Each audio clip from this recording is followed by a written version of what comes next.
नमस्ते दोस्त, स्वागत है आपका। आज की रात हम एक बेहद कोमल और सुकून देने वाली कहानी सुनने जा रहे हैं, जिसका नाम है बिना दरवाजों वाला घर। ये सिर्फ एक कहानी नहीं, यह उन दिनों की याद है जब जिंदगी की सबसे बड़ी खुशी सादगी में छुपी होती थी। जैसे जैसे आप इस कहानी में डूबते जाएंगे, आपकी थकी हुई आंखें धीरे धीरे भारी होने लगेंगी और दिल एक अनकही सी राहत महसूस करेगा। अगर ऐसी मीठी नींद लाने वाली कहानियां आपको सुकून देती हैं तो चैनल को जरूर सब्सक्राइब कीजिए। यहाँ हर 2 दिन में एक नई कहानी आपको सुनाने आती है। बताएं जरा, आप किस शहर से सुन रहे हैं और अभी आपकी घड़ी में क्या समय हो रहा है? आपके हर कमेंट और हर लाइक से यह एहसास होता है कि आप वहीं कहीं हैं, सुन रहे हैं और इस नींद भरी दुनिया में मेरे साथ चल रहे हैं। अब चलिए, रोशनी धीमी कर लीजिए, पंखे की हल्की आवाज को महसूस कीजिए, धीरे धीरे आंखें बंद कर लें, क्योंकि अब हम चल पड़ते हैं उस घर की ओर जहां कोई दरवाजा नहीं था और नींद हमेशा खुली मिलती थी। धवलपुर एक ऐसा कस्बा था जो मानो समय की रफ्तार से थोड़ा पीछे चल रहा था। यहाँ सुबह धीरे खुलती थी, दोपहर नींद की छांव में ठहर जाती थी, शाम पीले बल्बों की रोशनी में पुरानी कहानियां सुनाती थी। शहर की आपाधापी से दूर यह जगह किसी पुराने हिंदी उपन्यास की आखिरी पन्नों जैसी थी, थोड़ी भूली हुई पर आत्मा से भरी हुई। इसी कस्बे की बीच की गली में था एक छोटा सा घर जिसकी दीवारें हल्के नीले रंग की थी और दरवाजा कभी बंद नहीं होता था। हाँ, आपने सही सुना, उस घर में कोई ताला नहीं था। घर के बाहर लगे लकड़ी के एक पुराने बोर्ड पर हाथ से लिखा हुआ था, यहाँ कोई ताला नहीं लगता क्योंकि यहाँ डर नहीं रहता। ये घर था प्रभात नारायण शुक्ला का, 70 वर्ष के वृद्ध पर मन से किशोर। उनका चेहरा सूरजमुखी की तरह खिला हुआ रहता और चाल में वह ठहराव होता जो सिर्फ एक लंबे शांत जीवन का अनुभव ही दे सकता है। उनकी पत्नी थी शारदा देवी, एक सौम्य स्त्री जिनके चेहरे पर एक अजीब सी स्थायी मुस्कान थी, जैसे उन्होंने जीवन के सारे दुख भीतर छुपाकर दुनिया को सिर्फ स्नेह बांटना चुना हो। इस घर की एक और खास बात थी, ये न सिर्फ ताले से खाली था बल्कि भय से भी मुक्त था। जब लोग पहली बार इस घर के पास से गुजरते तो रुक जाते, चौंकते, कुछ तो मुस्कुराते हुए कहते, क्या साहस है आजकल के जमाने में। लेकिन जो वहां बार बार आते, उन्हें पता था कि यह साहस नहीं बल्कि एक जीवन दर्शन था। विश्वास की नींव। प्रभात बाबू हमेशा कहते थे, ताले चोरों को नहीं रोकते, बस हमें डराते हैं और जब आदमी डरने लगता है तब भरोसा मरने लगता है। उनका यह विश्वास कोई नई सोच नहीं थी बल्कि उनके पिता पंडित बद्री प्रसाद शुक्ला की दी हुई विरासत थी। पंडित जी स्वतंत्रता संग्राम सेनानी थे। उन्होंने कभी अपने घर की कुड़ियां नहीं बंद की। वह कहते थे, जो देश के लिए लड़ सकता है वह अपने घर की रक्षा डर के ताले से क्यों करे। ये घर पीढ़ियों से वैसा ही था। दीवारें नई होती रही, छत बदली गई, फर्नीचर आधुनिक हुआ, लेकिन दरवाजा हमेशा खुला ही रहा। किया बैठक में रखा पीतल का वह घड़ा जिसमें कभी उनके पिता ने आजादी की लड़ाई के चंदे के पैसे रखे थे, वह भी गायब था। शारदा की शादी की 2 साड़ियां जो उन्होंने बड़े जतन से सहेज कर रखी थी, वह भी नहीं थी। और अलमारी का छोटा सा लॉकर जो अक्सर खाली रहता था, लेकिन पिछले हफ्ते किसी रिश्तेदार से उधार लिए 5000 रुपए उसमें रखे थे, वह भी खोल दिया गया था। गली की चुप्पी। धीरे धीरे ये खबर मोहल्ले में फैल गई, जैसे किसी पेड़ से पहली बार पत्ते गिरते हैं और बाकी पत्ते कांपने लगते हैं। लोग घर के बाहर जमा हो गए। किसी के चेहरे पर चिंता थी, किसी पर दया और किसी की आंखों में वह सुनासा, मैं तो पहले ही कहता था भाव। आजकल भरोसे की कीमत यही रह गई है। ताला तो जरूरी है भाई, दुनिया वही है। लेकिन प्रभात बाबू चुप थे। वह ना गुस्से में थे ना टूटे हुए, वे बस सुन रहे थे, जैसे उनकी आत्मा किसी और आवाज की प्रतीक्षा कर रही हो। एक कागज का टुकड़ा। जब सब मुआयना खत्म हो गया तो बरामदे के कोने में शारदा देवी ने कुछ देखा। एक कागज आधा मुड़ा हुआ नीले स्याही से लिखा, बरामदे के फर्श पर सीढ़ियों के पास पड़ा था। प्रभात जी ये देखिए। उन्होंने वह कागज उठाया। पेपर पतला था, थोड़ी गंदगी थी जैसे किसी भी हुए कमरे से आया हो। लिखा था, मैं चोर हूँ लेकिन ये पहला घर था जहाँ मैं दरवाजा नहीं तोड़ सका, क्योंकि वह पहले से खुला था। मैं ले गया सामान पर छोड़ाया आत्मग्लानि। आपने मुझ पर भरोसा किया और मैंने उसे तोड़ दिया, लेकिन यकीन मानिए इस घर ने मुझे बदल दिया है। हो सकता है मैं वापस आऊं कुछ लौटाने या खुद को। पूरा मोहल्ला चुप था, जैसे कोई आंधी आई थी और सब कुछ छुड़ा नहीं बल्कि कुछ बहुत गहरे बिठा गई हो। प्रभात बाबू ने वह चिट्ठी 2 बार पढ़ी। उनके होठों पर हल्की सी मुस्कान आई जो शायद पीड़ा में भी आस्था की झलक थी। शारदा, इस चोरी में कुछ गया है पर कुछ आया भी है। शारदा देवी ने कोई जवाब नहीं दिया, पर उनकी आंखें गीली थी। भरोसे की पहली परीक्षा उस रात घर के दरवाजे पर कोई कुंडी नहीं चढ़ाई गई। मोहल्ले में कई घरों ने नए ताले खरीद लिए, खिड़कियों पर जाली लगवा ली और कुछ ने सीसीटीवी लगाने की बात शुरू की, लेकिन उस घर में सब पहले जैसा ही रहा। प्रभात बाबू ने फिर से तुलसी को जल दिया। शारदा देवी ने फिर वही बरामदे वाला आसन लिया और बच्चों के लिए पानी की बाल्टी अब भी वहीं रखी जाती रही। पर अब एक चीज बदल गई थी। वो चिट्ठी अब बरामदे की दीवार पर एक फ्रेम में टंगी थी, जैसे कोई शपथ पत्र हो, जैसे कोई आईना जो इंसान को उसका चेहरा दिखा दे। चिट्ठी जाने किस हाथ से लिखी गई थी, पर उसके शब्द सीधे दिल में उतर गए।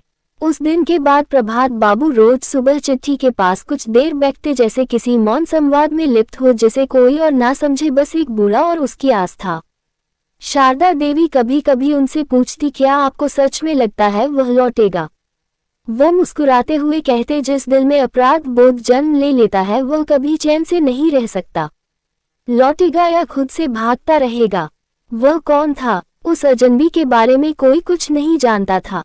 पुलिस को सूचना देने की बात उठी पर प्रभात बाबू ने इनकार कर दिया। अगर उसे सजा देने से बेहतर है उसे बदलने देना तो मैं दूसरी राह चुनता हूँ। मोहल्ले वालों ने इसे पागलपन कहा, पर धवलपुर में ये पहला पागलपन नहीं था। पहले भी बहुतों ने कहा था इस घर का ताला न लगाना मूर्खता है, लेकिन शायद कुछ मूर्खताएं ही समाज की नींव बदल देती हैं। चोर की रात अब दृश्य बदलता है। चलिए उस तरफ चलते हैं जहां से चिट्ठी आई थी। एक तंग सी गली में रेलवे लाइन के पार टूटी हुई छत के नीचे एक लड़का बैठा था। नाम अर्जुन, उम्र लगभग 21 वर्ष। चेहरा झुलसा हुआ नहीं था पर थका हुआ जरूर था। आंखें डरी हुई थी पर अब उनमें कुछ नया था। झिंक, उसने चोरी से जो रुपए लिए थे उनमें से आधे तो उसने फेंक दिए थे एक गटर में, बाकी उसके पास थे, पर वह उन्हें छू भी नहीं रहा था, जैसे वह अब अपने हाथों से डरने लगा हो। उसने खुद से कहा, मैंने कभी नहीं सोचा था कि कोई मुझ पर भरोसा करेगा। मुझे आदत थी बंद दरवाजों की, ताले तोड़ने की, पर वह घर उसने मुझे चौंका दिया। उसे याद आया जब वह उस घर में दाखिल हुआ था। कोई आवाज नहीं, कोई डर नहीं।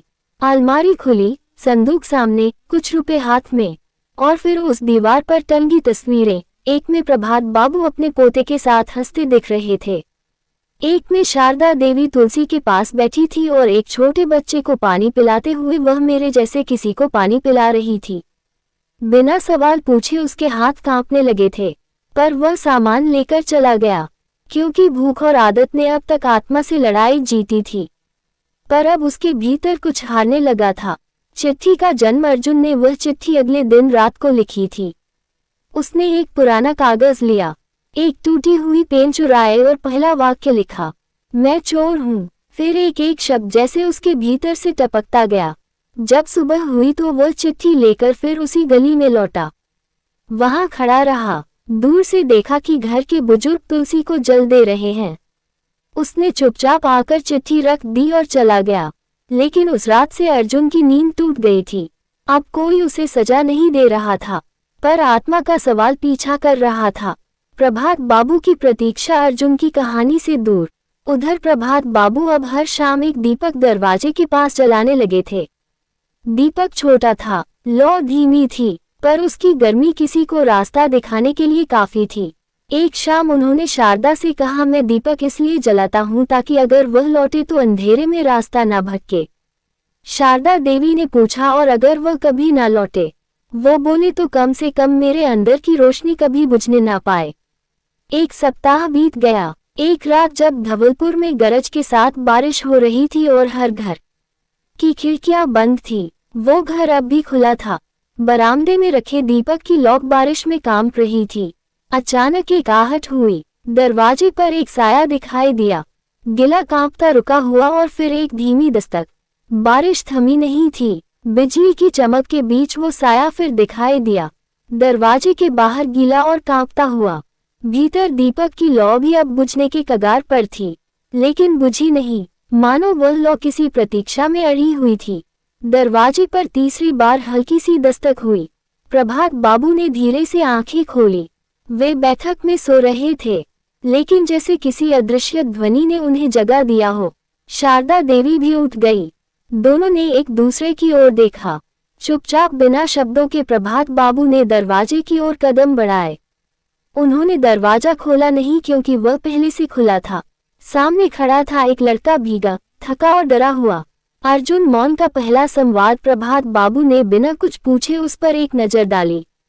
ना घूरा ना टोका, बस देखा जैसे कोई किसान देखता है कि बीज फूट पड़ा है मिट्टी से। शारदा देवी ने एक पुराना तौलिया लाकर दरवाजे के पास रख दिया। कुछ भी नहीं कहा। अर्जुन ने हाथ जोड़ दिए। होठ खुले पर शब्द नहीं निकले। उसकी आंखों से एक आंसू टपका। वह पल ऐसा था जब तीन लोग साथ खड़े थे और फिर भी पूरी दुनिया चुप थी। अंदर की ओर एक कदम। प्रभात बाबू ने सिर हिलाकर कहा, भीतर आओ, ठंड लग जाएगी। अर्जुन ने पैर आगे बढ़ाया। बरामदे की चौखट पार करना उसके लिए किसी न्यायालय की सीढ़ियां चढ़ने जैसा था। वह अंदर आया। बैठक के कोने में शारदा देवी ने एक पुराना कंबल बिछा दिया। एक कटोरी में अदरक वाली चाय और एक थाली में गर्म रोटियां रखी।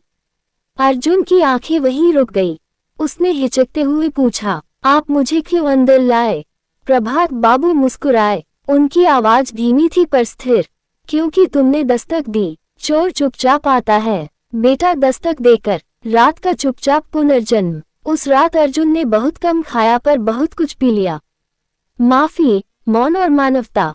शारदा देवी ने उसका सिर पोंछते हुए पूछा, कहाँ से आए हो? उसने सिर झुका लिया। भागा था सब जगह से, घर से, रिश्तों से, खुद से। और अब? प्रभात बाबू ने पूछा। अब लगता है शायद लौट सकता हूँ। प्रभात बाबू ने कहा, कोई भी लौट सकता है, बस मन का दरवाजा खुला रखना पड़ता है। दीवार की ओर देखा। उसकी नजर उस फ्रेम की ओर गई जिसमें उसकी चिट्ठी टंगी थी। उसे पढ़कर उसकी सांसें तेज हो गई। आपने इसे हटाया क्यों नहीं? उसने पूछा। क्योंकि यह हमारी सबसे कीमती चीज बन गई है। अर्जुन की आंखें भर आई। उसने कहा, मैं सब लौटा दूंगा जो ले गया था। प्रभात बाबू ने सिर हिलाया। जो ले गए थे वह लौटाना आसान है, जो छोड़ गए थे खुद को उसे वापस लेना ही असली लौटना है। उस रात कुछ बदला। रात बीत गई, लेकिन उस घर में एक नया सवेरा पहले ही जन्म ले चुका था। पहली बार अर्जुन चैन की नींद सोया। शारदा देवी ने उसके सिर के पास एक दीपक रखा। प्रभात बाबू ने खिड़की खुली छोड़ी, जैसे भरोसा अब फिर से बहने लगा हो। मोहल्ला नहीं जानता था कि उस घर में क्या हुआ, लेकिन अगले दिन जब कोई पूछता वो चोर पकड़ा गया, प्रभात बाबू बस मुस्कुराते और कहते, नहीं, वो पकड़ा नहीं, समझा गया है। सवेरा जब धवलपुर पर फैला तो वह पहले जैसा नहीं था। सूरज वैसे ही उगा, चिड़िया वैसे ही चहचहाए, लेकिन प्रभात बाबू के घर के बरामदे में एक नई चप्पल रखी थी। थोड़ी पुरानी, थोड़ी घिसी हुई, और वह संकेत था कि कोई नया आया है और अब कहीं नहीं जाएगा। अर्जुन उस सुबह बहुत जल्दी उठ गया था। वह बरामदे की सफाई कर रहा था, झाड़ू लगा रहा था, पौधों में पानी डाल रहा था, जैसे एक बच्चा जो कुछ तोड़ने के बाद उसे ठीक करने को बेताब हो। शारदा देवी ने देखा और मुस्कुराए। उन्होंने चाय के साथ हल्की सी पुकार दी, बेटा चाय पी लो, बरामदे का धरती माँ है, सेवा तो दिन भर चलती है। अर्जुन थोड़ा सा कुचाया, धीरे से चाय लेकर बैठ गया। मैं कुछ काम करना चाहता हूँ, जो आपने खोया था उसे लौटाना चाहता हूँ। प्रभात बाबू वही अखबार पढ़ रहे थे। उन्होंने चश्मा उतार कर कहा, काम करना अच्छा है बेटा, लेकिन उसे माफी से जोड़ोगे तो बोझ बन जाएगा। अगर उसे सेवा से जोड़ोगे तो जीवन बन जाएगा। एक नई भूमिका। उसी दोपहर अर्जुन ने घर के पुराने कोठार की सफाई शुरू की। वहां पुरानी किताबें, कुछ लकड़ी की अलमारियां और टूटा फर्नीचर पड़ा था। उसने देखा वहां एक तरफ बच्चों के पुराने खिलौने भी थे। ये सब? अर्जुन ने पूछा। शारदा देवी बोली, कभी मोहल्ले के बच्चों के लिए लाइब्रेरी और खेल का कोना था ये। पर समय ने धूल चढ़ा दी। अर्जुन चुप रहा, फिर धीरे से बोला, तो फिर समय को उल्टा बहा लेते हैं। अर्जुन का संकल्प। अर्जुन ने उसी दिन से कोठार को नया रूप देना शुरू किया। वह रोज मोहल्ले के बच्चों से बात करता, उनकी किताबें मांगता, टूटे खिलौनों को जोड़ता और पुराने फर्नीचर की मरम्मत करता। मोहल्ले में खबर फैलने लगी, वो लड़का जो पहले चोर कहलाया गया अब भैया बन गया है। शुरुआत में लोग हिचकिचाए, लेकिन धीरे धीरे बच्चे खींचे चले आए और एक हफ्ते में कोठार बन गया। विश्वास कक्ष दरवाजे के ऊपर अर्जुन ने खुद लिखा, ये कमरा भी खुला है क्योंकि यहाँ डर नहीं रहता। एक नया नाम। एक दिन मोहल्ले की एक बुजुर्ग महिला ने पूछा, बेटा तुम्हारा नाम अर्जुन है ना? प्रभात बाबू ने मुस्कुराकर जवाब दिया, अब वो अर्जुन नहीं, अब वह प्रकाश है, क्योंकि जहाँ वह जाता है अब वहाँ उजाला होता है। शारदा देवी ने हामी भरी। अर्जुन तीर चलाता था, प्रकाश राह दिखाता है। अर्जुन अब प्रकाश चुपचाप सुनता रहा। उसकी आंखों में आंसू थे, पर होठों पर पहली बार आत्मगौरव की सी मुस्कान थी। पुराने पैसे का उत्तर। कुछ दिन बाद जब विश्वास कक्ष पूरी तरह तैयार हो गया, प्रकाश ने एक पुराना थैला प्रभात बाबू के सामने रखा, जो मैंने लिया था। यह उसी का उत्तर है। रुपए भी हैं और कुछ सामान भी जो मैंने दोबारा कमाकर खरीदा। प्रभात बाबू ने थैला नहीं खोला। उन्होंने कहा, हमारे लिए सबसे कीमती चीज वो थी जो तुम वापस नहीं लाए क्योंकि तुम खुद बन गए वो। आश की आंखें भर आई। मैं कभी सोचा नहीं करता था कि मैं लौट पाऊंगा। शारदा देवी ने उसका सिर सहलाया। जो घर बिना दरवाजे के हो वहां कोई भी लौट सकता है, बस दरवाजा नहीं, दिल खुला चाहिए। अब हर रविवार को विश्वास कक्ष में बच्चों के लिए कहानियां सुनाई जाती। बूढ़े वहां बैठकर अखबार पढ़ते और राहगीर चाय के साथ विश्राम पाते। लोग अब कहते, वह जो घर है ना, जहां कभी चोरी हुई थी, अब वहां तिल खुलते हैं, ताले नहीं। कुछ महीने बीत चुके थे। धवलपुर में गर्मियां लौट आई थी और पेड़ पौधों की हरियाली के बीच विश्वास कक्ष बच्चों की हंसी और कहानियों से गूंजता रहता। प्रभात बाबू की सुबह अब अखबार नहीं, बच्चों की आवाजों से शुरू होती थी और शारदा देवी की रसोई से फिर वही गुड़ वाली चाय की महक लौट आई थी। प्रकाश अब मोहल्ले के लिए एक नाम नहीं, एक उदाहरण बन चुका था। एक सामान्य सी दोपहर। उस दिन दोपहर कुछ अलग नहीं थी। प्रकाश यानी पहले वाला अर्जुन किताबों की अलमारी को सही कर रहा था, जब एक 8-9 साल की लड़की आई, नाम नेहा। उसकी आंखों में कुछ बेचैनी थी। भैया, यह कोई चिट्ठी गिर गई है। विश्वास कक्ष के दरवाजे के पास पड़ी थी। प्रकाश ने चिट्ठी ली। कागज पीला सा था, कोने मुड़े हुए लेकिन अक्षर साफ थे। उसे खोलते ही जैसे हवा का रुख बदल गया। चिट्ठी में क्या था? मैंने भी कभी चुराया था, दूसरों का नहीं, अपना भविष्य। मैं जानता हूँ आप कौन हैं, मैं जानता हूँ आप क्या थे और अब क्या बन गए, लेकिन मुझे नहीं लगता कि मैं बदल सकता हूँ। फिर भी अगर कभी हिम्मत हो तो क्या मुझे भी एक दरवाजा मिलेगा, एक और खोया हुआ इंसान। प्रकाश देर तक उस चिट्ठी को पढ़ता रहा। उसका मन जैसे फिर उसी मोड़ पर लौट गया जहां कभी वह खुद खड़ा था। चोरी के बाद अपराध बोध, भागते हुए मन और फिर उस खुले दरवाजे की दस्तक। प्रभात बाबू की सलाह। प्रकाश ने वह चिट्ठी प्रभात बाबू को दिखाई। उन्होंने गहरी सांस ली और कहा, अब तुझसे कोई उम्मीद कर रहा है प्रकाश। अब तू दरवाजा नहीं खटखटा रहा, दरवाजा बन गया है। प्रकाश ने पूछा, पर मैं क्या करूं? कौन है ये? शारदा देवी ने धीरे से जवाब दिया, पहले तूने चिट्ठी छोड़ी थी, अब कोई और वही राह ढूंढ रहा है। शायद वह तुझ तक पहुंचे जैसे तू हम तक पहुंचा था।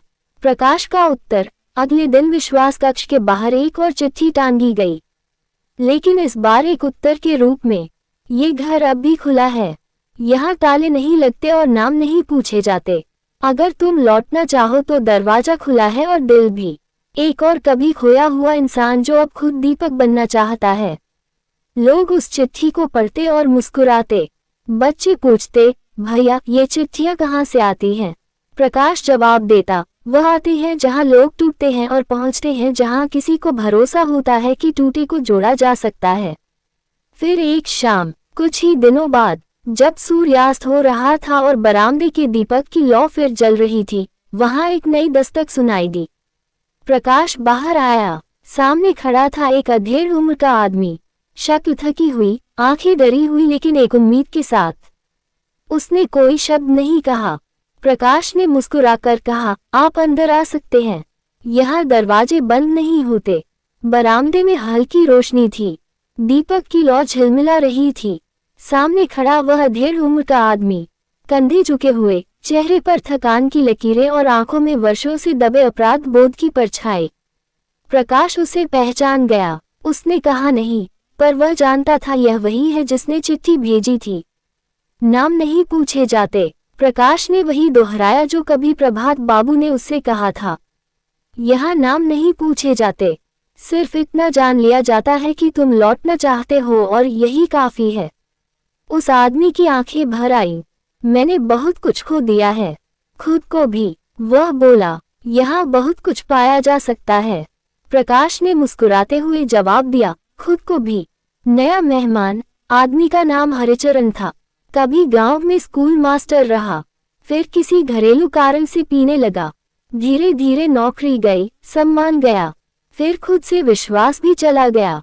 उसने कब और कैसे चोरी शुरू की उसे याद नहीं, पर एक दिन किसी ने उसका पीछा नहीं किया, सिर्फ एक चिट्ठी छोड़ दी और उसी चिट्ठी ने उसका जीवन मोड़ दिया। विश्वास कक्ष में पुनः जन्म। हरिचरण अब बच्चों को हिंदी और गणित पढ़ाने लगा। उसकी काली स्लेट, जिस पर पहले जीवन की गलतियां लिखी थी, अब बच्चों के उजले अक्षरों से भर रही थी। शुरू में लोग हिचकिचाए, फिर बच्चों ने उनका नाम हरिदादा रखा। नाम चलता गया, जैसे उनका बोझ धीरे धीरे मिटने लगा। प्रभात बाबू की नजरें। प्रभात बाबू अब ज्यादा बोलते नहीं थे, लेकिन एक शाम उन्होंने प्रकाश से कहा, जब तू आया था तो मैंने एक दीपक जलाया था, अब तूने दूसरा जला दिया। यही है असली जीत। जब रोशनी बांटने लगे हम। प्रकाश की आंखें भीग गई। वह चुपचाप उस पुराने दीपक के पास बैठ गया और हरिचरण को मुस्कुराते देखा, जो बच्चों के साथ गिनती की कविता दोहरा रहे थे। एक था राजा, एक थी रानी, दोनों में थी बात पुरानी, लेकिन इस बार वह कविता नहीं, जीवन की नई शुरुआत लग रही थी। दीवार पर नया लेख। विश्वास कक्ष की दीवार पर हरिचरण ने खुद अपने हाथ से लिखा, हर वह व्यक्ति जो गलतियां करता है, एक दरवाजा ढूंढ रहा होता है, हम वही दरवाजा बन सकते हैं। रात को एक दीपक और जला। उस रात घर के सामने एक और दीपक जलाया गया। प्रकाश ने देखा बाहर रास्ते पर एक छोटा बच्चा रुका, उसकी माँ का हाथ पकड़े। उसने दीपक की ओर देखा और पूछा, माँ, ये घर कभी बंद नहीं होता क्या?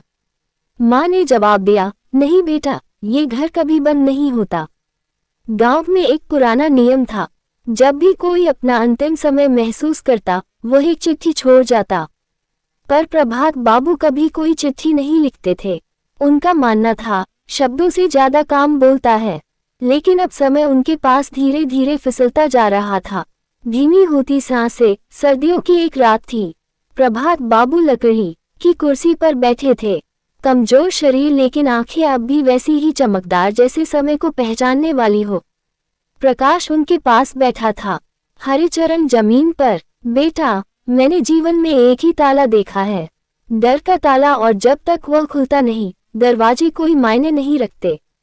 प्रकाश कुछ कहने ही वाला था कि उन्होंने अपनी जेब से एक मुड़ी तुड़ी चिट्ठी निकाली। पुराने पीले कागज पर लिखा था, विश्वास की विरासत। चिट्ठी का पाठ उन्होंने कहा, यह मेरी पहली और आखिरी चिट्ठी है। जब मैं नहीं रहूं, इसे पढ़ना। सबके सामने। उस रात प्रभात बाबू गहरी नींद में चले गए और फिर कभी नहीं जागे। अगली सुबह सारा गांव इकट्ठा हुआ। विरासत की चिट्ठी प्रकाश ने कांपते हाथों से खोली और पढ़नी शुरू की। प्रियजनों, मैं कोई महापुरुष नहीं था, सिर्फ चाहता था कि दुनिया में एक कोना ऐसा हो जहां डर ना हो, शक ना हो, सिर्फ भरोसा हो। बिना दरवाजों वाला घर कोई ईंट पत्थर की चीज नहीं। यह एक सोच है। जिस दिन तुम किसी टूटे हुए को अपनाओगे, किसी अजनबी को मौका दोगे और किसी चोर को इंसान की तरह देखोगे, उसी दिन ये घर हर जगह होगा। मैं जा रहा हूँ, लेकिन अगर कभी किसी को लगने लगे कि दुनिया में अच्छा कुछ बचा नहीं, तो इस घर की ओर देख लेना। प्यार से प्रभात। सिर्फ एक और दीपक उस शाम जब अंतिम संस्कार हुआ तो गांव भर में किसी ने रोशनी नहीं बुझाई। हर घर के बाहर एक छोटा सा दीपक रखा गया। प्रकाश, हरिचरण और बाकी सभी बच्चों ने एक साथ लिखा, हम सब बिना दरवाजों वाले लोग हैं। दरवाजे अब भी खुले हैं। समय बीत गया, बच्चे बड़े हुए। हरिचरण ने और 2 विश्वास केंद्र खोले। प्रकाश ने गांव के बाहर एक छोटा सा पुस्तकालय खोला, जहां पहली किताब थी, प्रभात की चिट्ठियां, और उसके पहले पन्ने पर लिखा था, ये कहानी खत्म नहीं होती क्योंकि यह एक दरवाजा है और दरवाजे बंद नहीं होते। प्रभात बाबू की चिट्ठी के बाद जैसे पूरे गांव में कुछ बदल गया था। अब वह घर सिर्फ एक जगह नहीं था, बल्कि हर इंसान के भीतर बनने लगा था। एक ऐसा स्थान जहां डर नहीं, भरोसा हो। हरिचरण की पहल। हरिचरण ने गांव की पुरानी अनाज कोठरी को एक नया रूप दिया। उसने एक तख्ती लगाई, ये जगह है विश्वास केंद्र। यहाँ कोई भूखा नहीं जाएगा, यहाँ कोई सवाल नहीं पूछा जाएगा, यहाँ कोई दरवाजा नहीं होगा। शुरुआत में कुछ लोगों ने सवाल किए, क्या ऐसा चल पाएगा? लोग इसका फायदा नहीं उठाएंगे। हरिचरण बस मुस्कुराता था, जो फायदा उठाते हैं उन्हें सबसे ज्यादा जरूरत होती है। पहले भरोसा दे, फिर देखिए बदलाव। प्रकाश का पुस्तकालय। प्रकाश ने गांव के कोने में एक छोटी सी झोपड़ी को प्रभात पटनालय बना दिया। वहां एक बोर्ड टंगा था, पढ़ो, चुपचाप जाओ, किताब लौटाओ या ना लौटाओ, बस किसी और को पढ़ने दो। धीरे धीरे किताबें आने लगी, कभी बच्चों की कॉपियां, कभी गांव के बड़ों की आत्मकथाएं। लोग अब पढ़ने से ज्यादा सोचने लगे थे। गांव में बदलाव। जब राधा चाची की गाय बीमार पड़ी तो बिना कहे 8 लोग दवा ले आए। जब किशन को खेत में चोट लगी तो अगली सुबह उसके खेत खुद ब खुद जुट चुके थे। जब किसी ने गांव की दीवार पर लिखा, अब लोग मास्क नहीं, मुस्कान बांटते हैं, तो किसी ने नीचे जोड़ा, क्योंकि हम सब बिना दरवाजों वाले हो गए हैं। एक चोर की वापसी। इसी बीच एक बूढ़ा आदमी चुपचाप गांव आया, कमजोर लाठी के सहारे। हरिचरण ने उसे पहचान लिया, वही चोर जिसने वर्षों पहले प्रभात बाबू के घर से सामान चुराया था और चिट्ठी छोड़ी थी। गांव वाले ठिठक गए, पर हरिचरण ने आगे बढ़कर उसका हाथ थामा और कहा, आपका स्वागत है हमारे घर में, हमारे दिल में। वो बूढ़ा आदमी फूट फूट कर रोने लगा। मंदिर की दीवार पर लिखा गया। गांव के मंदिर की दीवार पर आज भी ये पंक्तियां चमक रही हैं। जिस घर में दरवाजे ना हो वहां इंसान अंदर नहीं आता, उसका भरोसा आता है। गांव में हुए परिवर्तन की सुगंध अब हवाओं के साथ दूर तक पहुंच चुकी थी। अखबारों में छोटी सी खबर छपी, एक गांव जहां दरवाजों की जरूरत नहीं रही। वह गांव जो पहले किसी नक्शे पर एक नाम भर था, अब प्रेरणा बनकर उभर रहा था। पत्रकार की पहली यात्रा। एक युवा पत्रकार, अनविता मिश्रा ने उस खबर को पढ़ा और उसका मन बेचैन हो उठा। वह शहर की चकाचौंध से अलग कुछ सच्चा देखना चाहती थी, और इसीलिए एक दिन वह हरिचरण के गांव पहुंच गई। हरिचरण ने मुस्कुराकर उसका स्वागत किया। आप दरवाजे की तलाश में आए हैं या विश्वास की? अनविता थोड़ी हंसी। दोनों, उसने कहा। अनविता की डायरी से एक पन्ना। मैंने आज एक ऐसा घर देखा जो खुला था, केवल ईंट और लकड़ी से नहीं बल्कि दिलों से। वहां कोई ताले नहीं थे, पर फिर भी चोरी नहीं हुई, और जहां चोरी हुई वहां एक चिट्ठी ने एक विचार चुरा लिया और लौटाया। शहर में हलचल। अनविता का लेख शहर के बड़े अखबारों में छपा, बिना दरवाजों वाला गांव, जहां लोग भरोसा चुराते नहीं बल्कि बांटते हैं। इस लेख ने शहर के युवाओं को झकझोर दिया। कॉलेजों में चर्चा होने लगी, क्या हम भी ऐसा कुछ बना सकते हैं? एक आर्किटेक्चर के छात्र समूह ने प्रस्ताव दिया, हम एक सार्वजनिक विश्वास स्थल बनाएंगे, जहां कोई भी आकर किताबें, खाना या कपड़े छोड़ सके और कोई भी बिना सवाल किए जा सके। हरिचरण को बुलावा। कुछ महीनों बाद हरिचरण को एक विश्वविद्यालय से बुलावा आया। आइए अपने विचार बताएं, लोग सुनना चाहते हैं। पहली बार उसने गांव से बाहर कदम रखा। लाखों की भीड़, तेज लाइट्स, कैमरे। जब वह मंच पर गया तो वही पुरानी मुस्कान, मैं कोई बड़ा आदमी नहीं, मैं बस एक दरवाजा हटाने वाला हूँ। बात जो दिलों में घर कर गई। उसने कहा, अगर हम दरवाजे हटाना नहीं सीखेंगे तो दीवारें ऊंची होती जाएंगी, और जब दीवारें ऊंची हो जाती हैं तो इंसान बौना रह जाता है। श्रोताओं में सन्नाटा था, फिर तालियां बजी, ऐसी जो सोच बदल दे। शहर में पहला विश्वास केंद्र। हरिचरण के शब्दों से प्रेरित होकर शहर के एक पार्क में एक छोटा सा कोना बनाया गया। एक छायादार बेंच, एक खुली अलमारी, एक बोर्ड, जो चाहिए ले जाओ, जो बचा है छोड़ जाओ। आओ, और बस एक नई यात्रा शुरू हो गई। हरिचरण का शहर में पहला कदम। शहर चमक रहा था। बड़ी इमारतें, तेज भागती गाड़ियां और हर चेहरे पर एक अजीब सी हड़बड़ी। हरिचरण एक पुराने झोले में कुछ किताबें और गांव की मिट्टी लेकर आया था। स्टेशन से बाहर निकलते ही उसे एहसास हुआ, यहाँ लोग एक दूसरे से टकरा जाते हैं पर आंखें नहीं मिलाते। यहाँ दरवाजे तो बहुत हैं, उसने सोचा, पर सबसे भारी ताले तो रिश्तों में हैं। राहुल, एक टूटे घर का लड़का। हरिचरण की मुलाकात हुई राहुल से। एक 16 वर्षीय लड़का जो हर रोज स्कूल से लौटकर एक चाय की दुकान पर बैठता था। हरिचरण ने पूछा, घर क्यों नहीं जाते? राहुल ने बिना देखे कहा, घर है, पर माँ पापा एक दूसरे से बात नहीं करते। दीवारों में दरारें हैं और मन में भी। हरिचरण चुप रहा, फिर धीरे से पूछा, क्या कभी दरार में दीपक जलाया है?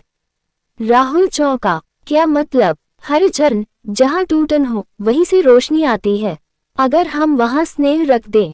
एक छोटा प्रयोग। हरिचरण ने राहुल को कुछ छोटे सुझाव दिए। एक कागज पर माँ के लिए एक पंक्ति लिखो, आपको देखा तो सुबह की चाय जैसी गर्माहट याद आ गई।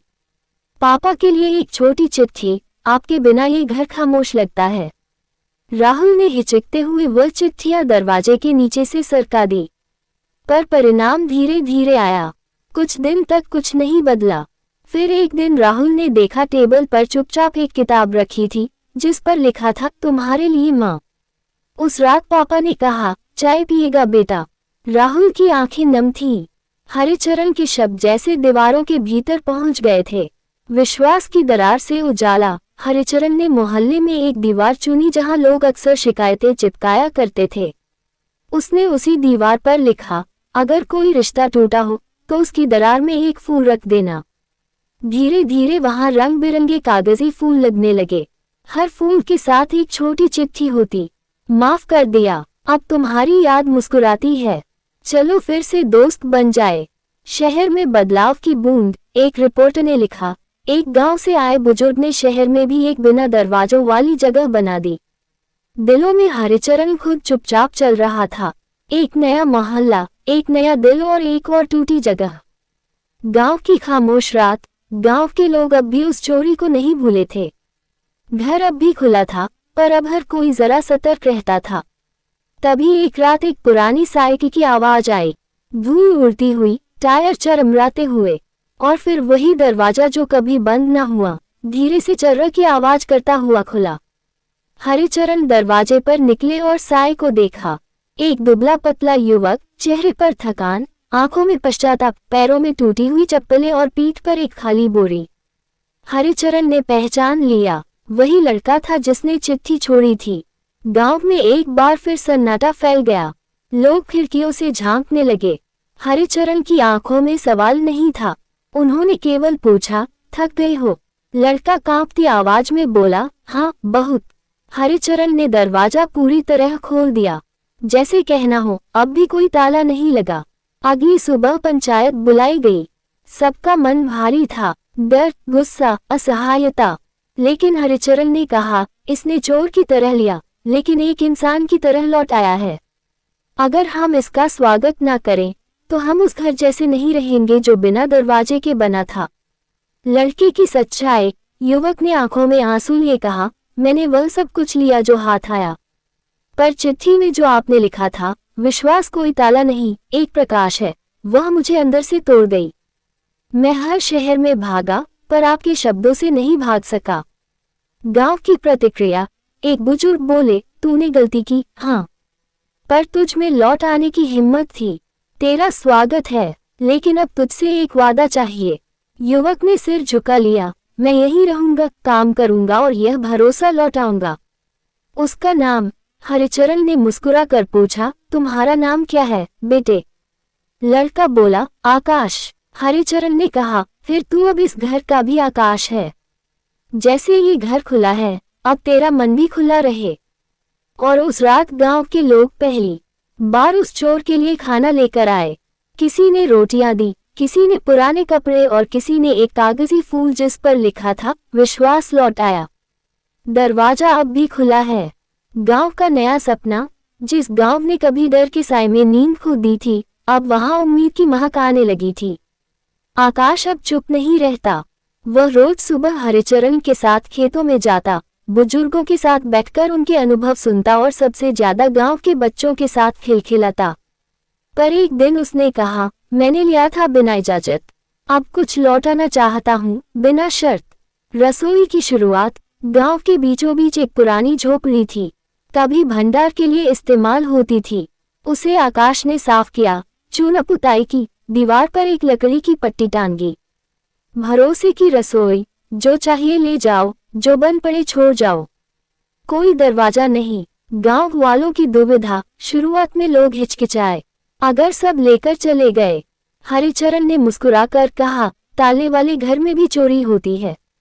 यहाँ अगर कुछ चुराया गया तो वह हमारी उम्मीद नहीं होगी, बल्कि हमारी परीक्षा। पहली रात रसोई में रखा गया था एक बोरी चावल, 2 किलो दाल, कुछ आलू और एक कागज। जरूरत से ज्यादा मत लेना, पीछे कोई भूखा हो सकता है। अगली सुबह थोड़ा चावल गया था, थोड़े आलू भी, लेकिन एक नया पैकेट नमक और कुछ टमाटर रखे मिले।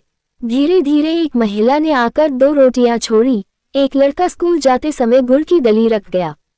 एक बुजुर्ग ने अपनी पेंशन से चाय पत्तियां दान की और वह रसोई चल पड़ी। बिना ताले, बिना चौकीदार। एक दिन एक खत, एक महिला ने नोट छोड़ा, मैं विधवा हूँ, 2 बच्चे हैं। कभी लगता था दुनिया पत्थर है। इस रसोई से सिर्फ खाना नहीं, मैंने भरोसा पाया है। हरिचरण ने वह पंक्तियां गांव की चौपाल पर पढ़ी। लोग खड़े हुए, नारे नहीं, सिर्फ मौन सम्मान में। आकाश का बदलाव। आकाश अब गांव का सिर्फ निवासी नहीं था, वह बन गया था विश्वास का रक्षक। कभी जो चोरी करके भागा था, अब रोज दूसरों की थालियों में उम्मीद परोसता था। गांव की दीवार पर लिखा गया, भरोसा बंद दरवाजों में नहीं पलता, वह खुली बाहों, खुले दिल और खुली रसोई में जीता है। अफवाह की आंधी। रात के 8 बजे चौपाल पर एक दौड़ता हुआ लड़का आया।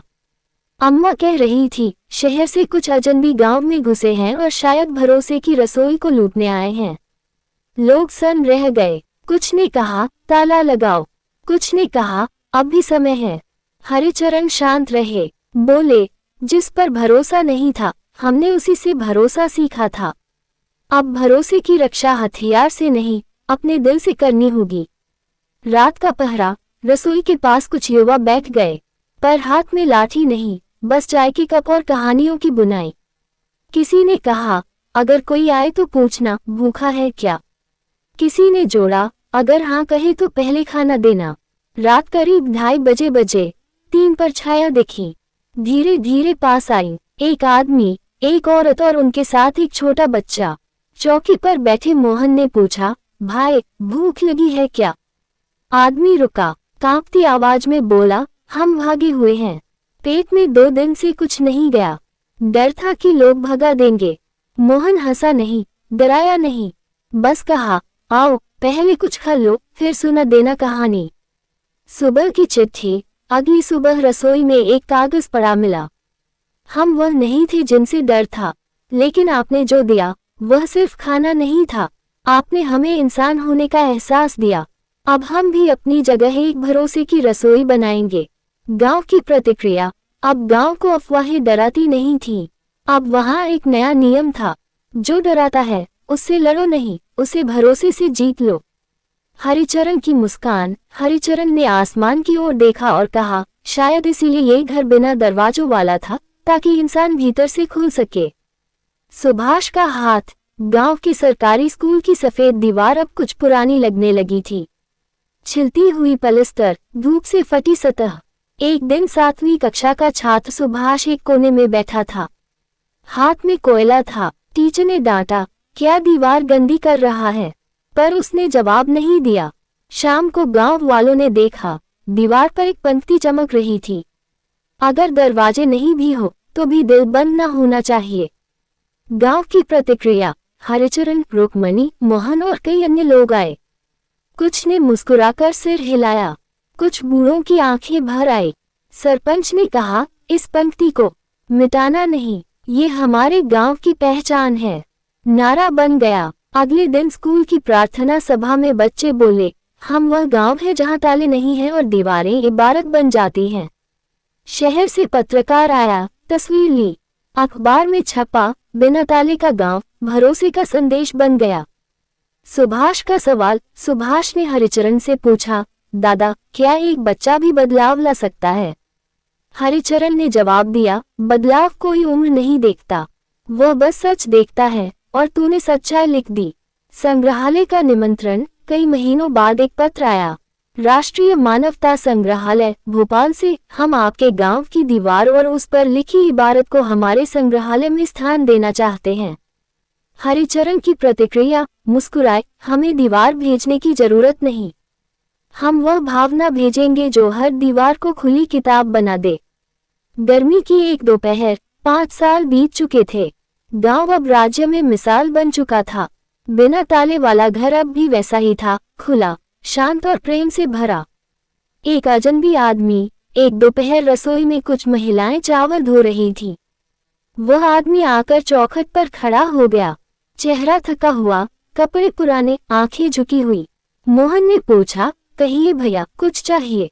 वह कुछ देर चुप रहा, फिर धीरे से बोला, मैं वह आदमी हूँ जो 5 साल पहले यहाँ से चोरी कर गया था और एक चिट्ठी छोड़ गया था। रसोई की शांति। कुछ क्षण के लिए सन्नाटा छा गया। फिर रसोई की सबसे बुजुर्ग अम्मा ने कहा, अगर भूख लगी हो तो पहले खाना खा लो, सजा की बात बाद में करेंगे। उसकी आंखें भर आईं, वह जमीन पर बैठ गया, जैसे वर्षों का बोझ उतर गया हो। हरिचरण से भेंट। हरिचरण आए, उसे देखा और पहचान लिया। बिना क्रोध, बिना तिरस्कार। पूछा, अब क्या लेने आए हो बेटा? उसने कहा, कुछ भी नहीं, बस लौट आया हूँ ये कहने कि आपकी मानवता ने मेरी जिंदगी बदल दी। उसकी कहानी। उसने बताया, जिस पैसे से मैं भागा था वो 2 दिन में खत्म हो गया, पर आपकी चिट्ठी ने मेरा पीछा नहीं छोड़ा। हर जगह जाकर मैंने काम मांगा, लोगों से सच कहा, मैं चोर हूँ लेकिन बदलना चाहता हूँ। कुछ जगहों पर मुझे स्वीकार कर लिया गया। अब मैं एक एनजीओ में काम करता हूँ, भूखे बच्चों को खाना खिलाने का। गांव की सभा। रात को चौपाल में सभा हुई। गांव वालों ने सुना उसकी बातें, उसकी आंखें, उसकी शर्म। किसी ने दंड नहीं मांगा। मोहन ने कहा, जो लौट आए उसे बाहों में भरना ही तो सच्चा भरोसा है। नई शुरुआत। अगले दिन उसने भरोसे की रसोई में स्वयंसेवक बनने की इच्छा जताई। हरिचरण ने कहा, हम तुझे माफ नहीं कर रहे, तुझे स्वीकार कर रहे हैं, और यही माफी से बड़ा होता है। दीवार पर नया वाक्य। सुभाष ने रसोई की दीवार पर एक नई पंक्ति लिख दी, जो लौट आता है वह चोर नहीं, वह एक नया इंसान होता है।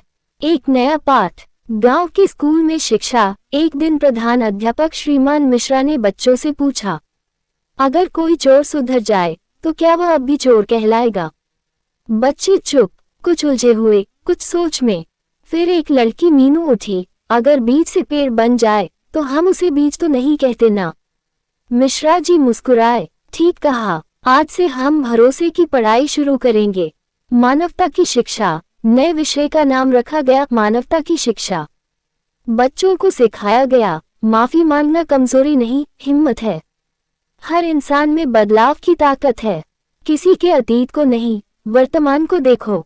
हर हफ्ते एक सत्र होता जहां जी चोर की दूसरी चिट्ठी। एक रात फिर किसी ने देखा, गांव के मंदिर के पास एक चिट्ठी पड़ी थी। लिखा था, मैं अब चोर नहीं रहा। उस रात मैंने अपने भीतर का आखिरी ताला खोला। जो कुछ मैंने लिया था वह लौटाया, लेकिन ये सिर्फ चीजें नहीं थीं। ये भरोसा, इंसानियत और जीवन की समझ थी जो मैंने यहाँ पाई। अब मैं हर दिन किसी के लिए कुछ लौटाने की कोशिश करता हूँ। ये गांव मुझे जीना सिखा गया। गांव वालों की प्रतिक्रिया। इस चिट्ठी ने गांव में फिर से हलचल मचा दी। बुजुर्ग मुस्कुराए, बच्चे उत्साहित हुए। हरिचरण ने कहा, देखो, हर परिवर्तन एक कदम से शुरू होता है। ये चिट्ठी हमें ये याद दिलाती है कि बदलाव की कोई उम्र नहीं होती। नया उत्सव। गांव में अब हर साल भरोसे का दिन मनाया जाने लगा। गांव के सभी लोग, छोटे बड़े, बुजुर्ग और बच्चे, एक साथ मिलकर रसोई में खाना बांटते, नई पुस्तकों और चिट्ठियों का आदान प्रदान करते। इस दिन कोई ताले नहीं, कोई डर नहीं, बस भरोसा, अपनापन और मानवता का उत्सव। शहर से आने वाले लोग, अब शहर से कई लोग आते, ये देखने की कैसे एक गांव बिना ताले, बिना डर और बिना शक के जीवित रह सकता है। अश्विन मेहरा ने अपनी रिपोर्ट में लिखा, ये गांव सिर्फ एक जगह नहीं है, यह विश्वास, मानवता और खुले दिल की मिसाल है। गांव के बच्चों की पहल, स्कूल में हर बच्चा अपनी छोटी छोटी चीजें, किताबें, खेल और ज्ञान दूसरों के साथ बांटता। सुभाष और मीनू जैसे बच्चे बड़े होकर भी इस मिशन में सक्रिय रहे। उन्होंने बच्चों को ये सिखाया कि भरोसा फैलाना ही असली शिक्षा है। आखिरी ताले की परंपरा, हर नवविवाहित जोड़ा अब अपने घर का ताला खोलकर फेंकता और उसके स्थान पर पेड़ लगाता। पेड़ बढ़ते गए और गांव में हरियाली और भरोसे की छाया फैलती रही। गांव में ये परंपरा बनी कि भरोसा ही सबसे बड़ा सुरक्षा कवच है।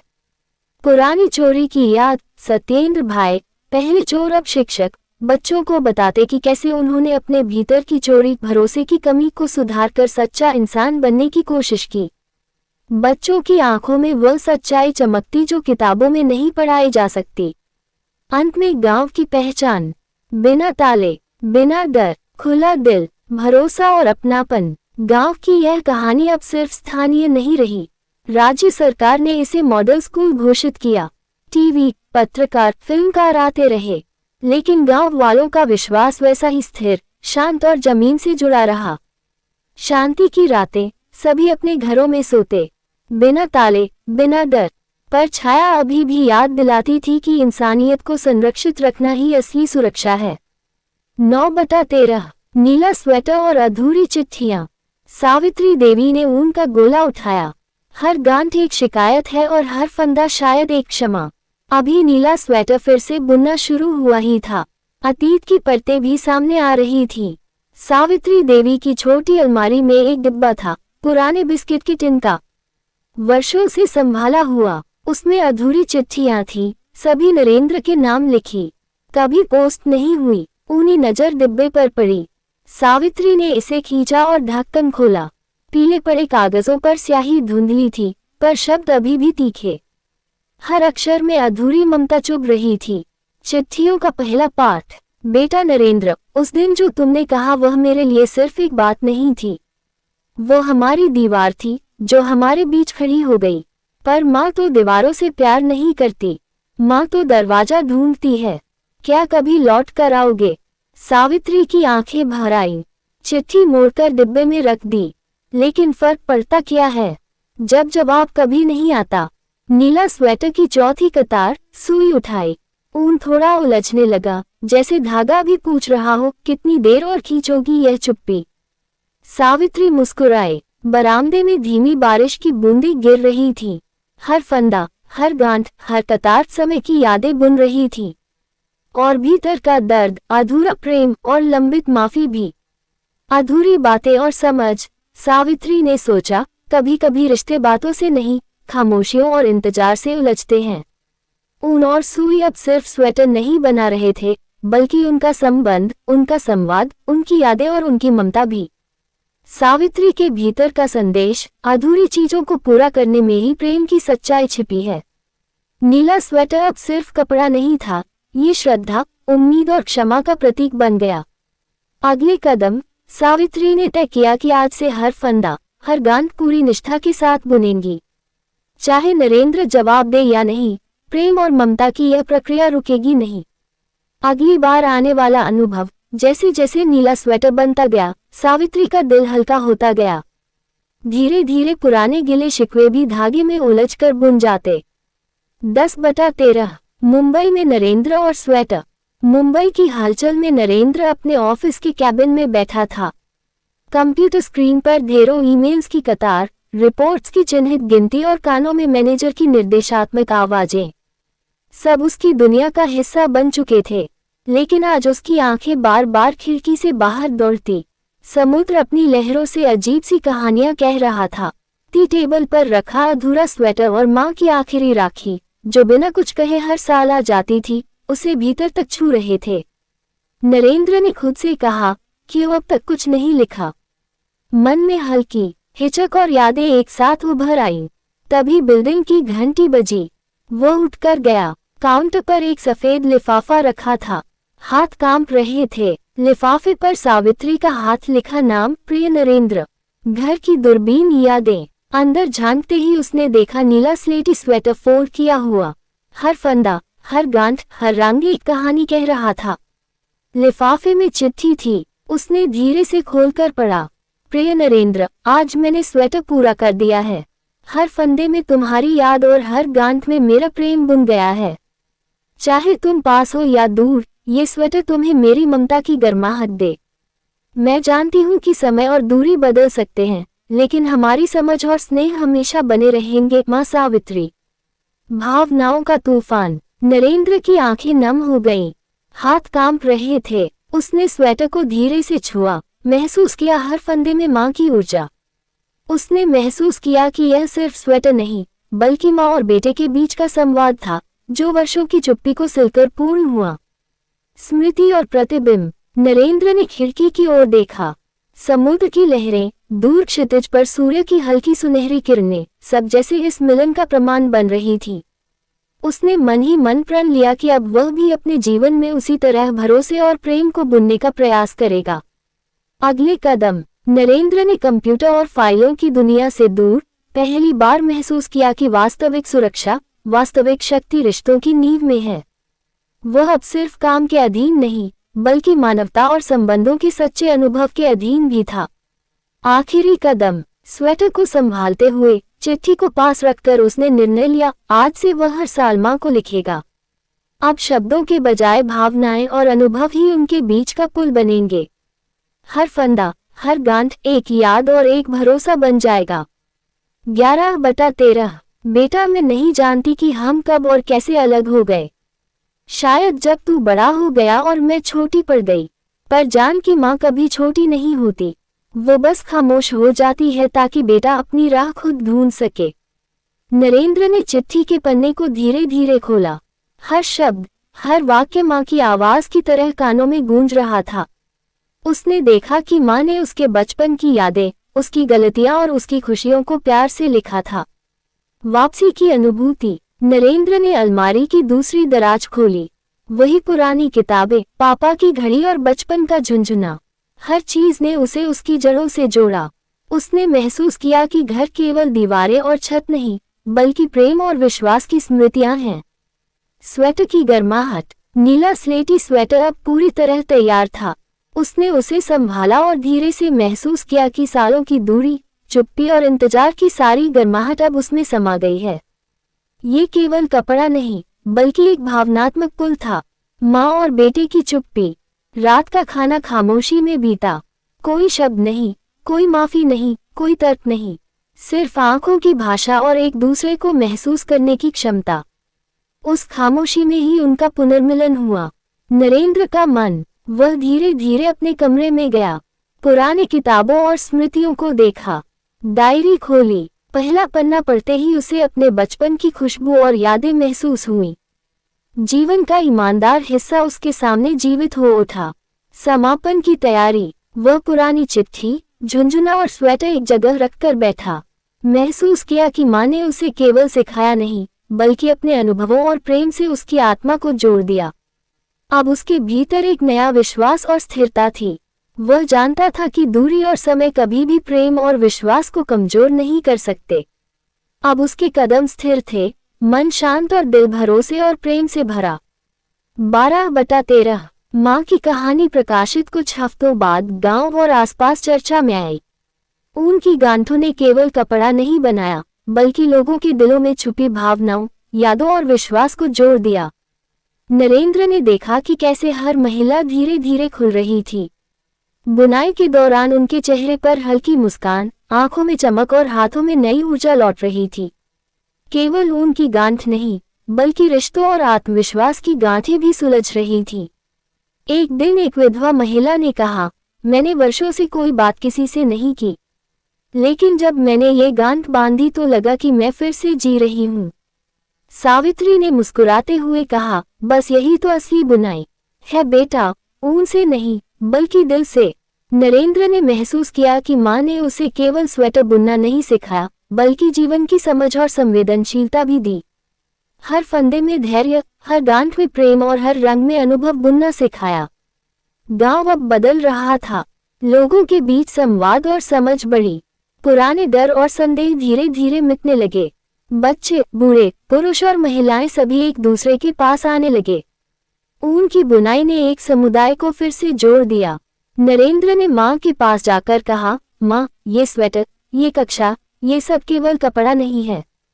ये हमारी कहानी है, हमारी समझ है, हमारी नई शुरुआत है। सावित्री ने उसे देख मुस्कुराई, बिल्कुल बेटा, यही तो असली जीवन है।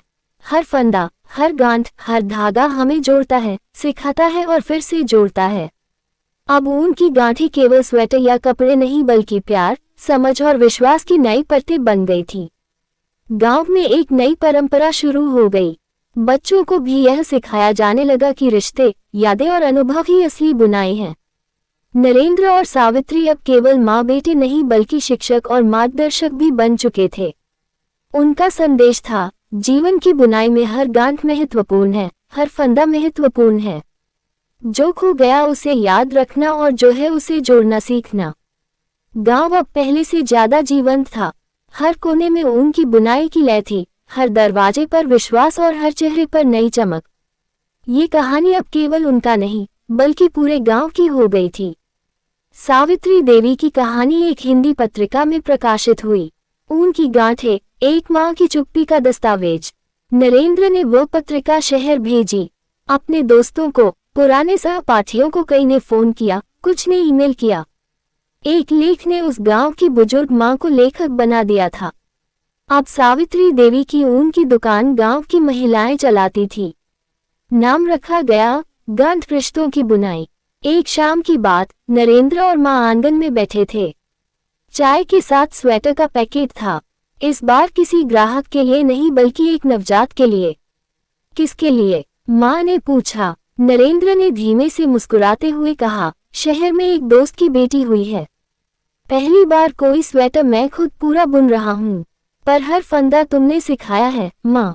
सावित्री की आंखें भर आईं। अब तू वही कर रहा है जो मैंने जीवन भर किया, बिना कहे अपने हिस्से की गर्मी बांटना। सर्दियों की एक सुबह थी। हल्की धूप आंगन में पसरी थी। माँ सावित्री देवी की उंगलियां आज भी ऊन में उलझी थी, पर अब वह पहले जैसी तेज नहीं थी। उम्र अब उनके कंधों से झांकती थी, लेकिन उनकी आंखों में गहरा सुकून था। नरेंद्र ने धीरज से पूछा, माँ, आज क्या बुन रही हो?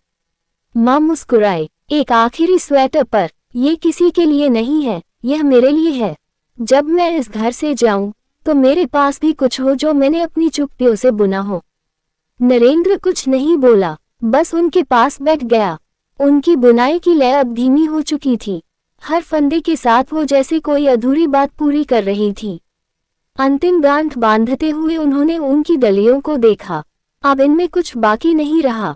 नरेंद्र ने धीरे से स्वेटर को उनके हाथों से लिया और उसे तहकर उनके पलंग पर रख दिया। ये सिर्फ ऊन नहीं है माँ, यह आपके जीवन का दस्तावेज है। विदाई की रात, उसी रात माँ ने नरेंद्र को पास बुलाया। एक वादा करोगे क्या माँ? जब मैं ना रहूं, तो ये स्वेटर किसी को देना मत। इसे मेरे पास ही रखना। मैं नहीं चाहती कि मेरी चुप्पियां अब किसी और की हो। नरेंद्र ने सिर हिलाया। माँ की चुप्पी अब शब्द बन चुकी थी, कहानी बन चुकी थी। वह हर गांठ अब लोगों को समझ में आने लगी थी। सावित्री ने मुस्कुराकर आंखें मूड़ ली और फिर उनकी सांसें धीरे धीरे थम गईं। आखिरी बुनाई के कुछ हफ्तों बाद गांव में उनकी याद में एक छोटा सा केंद्र बना। ऊन की गांठें, रिश्तों की कहानी, जहां महिलाएं न सिर्फ बुनाई सीखती बल्कि अपने मन की गांठें खोलती। नरेंद्र अब हर दिन वहां आता, बच्चों को भी ऊन से खेलना सिखाता। स्वेटर जो माँ ने बुना था, अब एक कांच के फ्रेम में लगा हुआ था। उस पर एक कागज की चिट, हर गांठ एक चुप्पी थी। पर अब वह शब्द बन चुकी थी। जब ऊन जीवन बन जाता है, ऊन की गांठें अब सिर्फ एक कहानी नहीं रही, वह एक चुप्पी से संवाद तक का सफर बन गई थी।